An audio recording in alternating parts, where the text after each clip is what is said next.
السلام عليكم، ازيكم يا حبايبي؟ اللهم صل على سيدنا محمد عليه افضل الصلاه والسلام.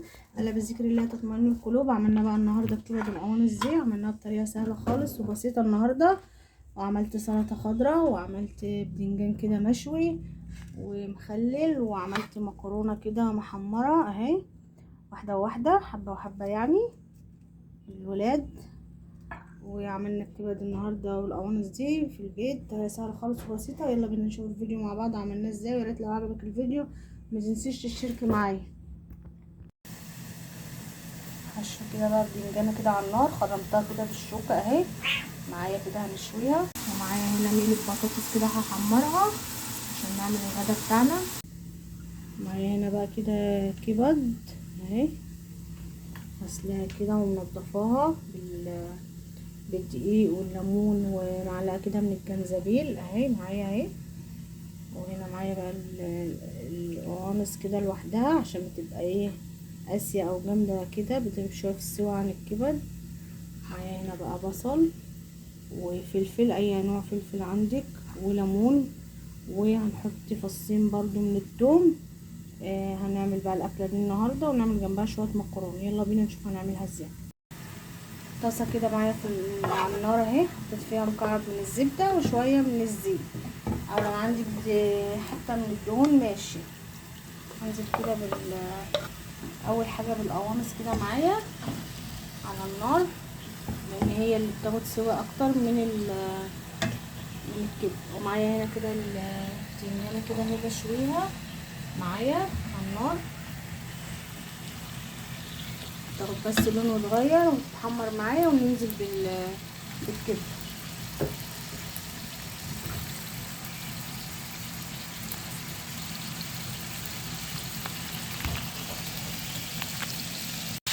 هنا بقى بصوا، بعد ما اتحمرت معايا كده هنزل بالبصل.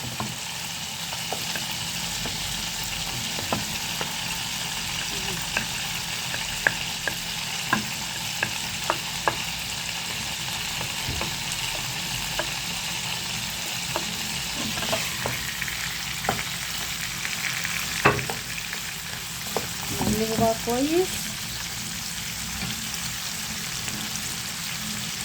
معايا هنا بقى البهار اللي معايا كمون، معلقه كبيره من الكزبره، معلقه كبيره من السبع بهارات المشكله، نص معلقه صغيره من الفلفل، يعني رشه قرفه بسيطه، ورقتين لوري غار، ملح، معلقه كبيره من بهارات الكبده.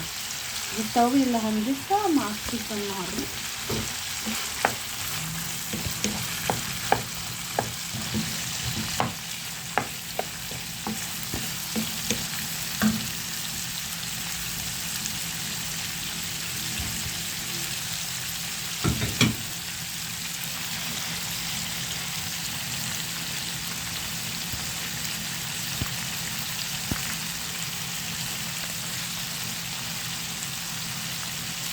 هوسع كده، هحط ايه،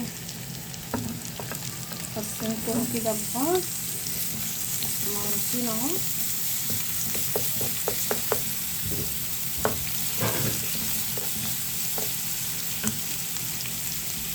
عندي بقى الكبده اهي، هنزل فيها كده.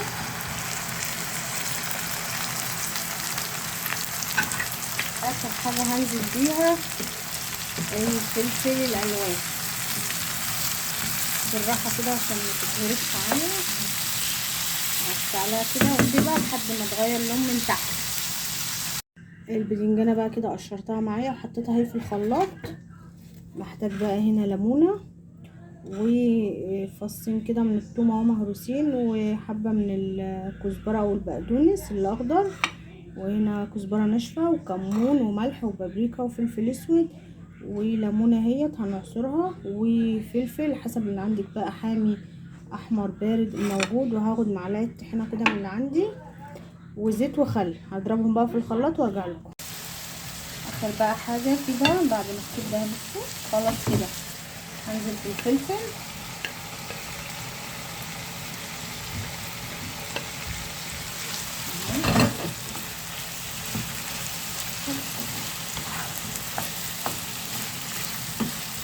دوبك كده دقيقه كده معايا بس الفلفل. وهنا بقى عندي حبة من البقدونس كزبرة الموجود، وده الليمون بقى اخر حاجة هعصره ساعة الغرس. يبقى هحط ايه حبة بس كده من البقدونس معايا اهو. احلى بقى طاسة كبد وقوانص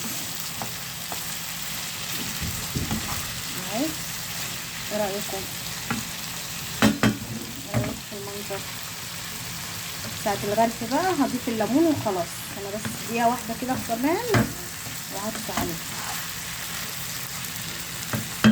خلاص كده انا حطيت عليها كده بقى. بعد ما ضربت الباذنجان كله بقى والفلفل والتوابل في الكبة او الخلاط المتاح عندي، اعصر كمان نص ليمونة كده اهي.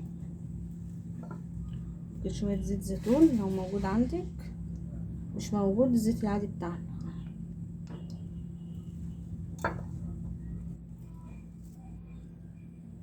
عملنا كده النهارده بقى جنب الغدوة بتاعت الكبد والقوانص. وعملنا شوية مكرونة وحمرت طبق بطاطس. ايه رأيكم بقى في طبق البتنجان ده؟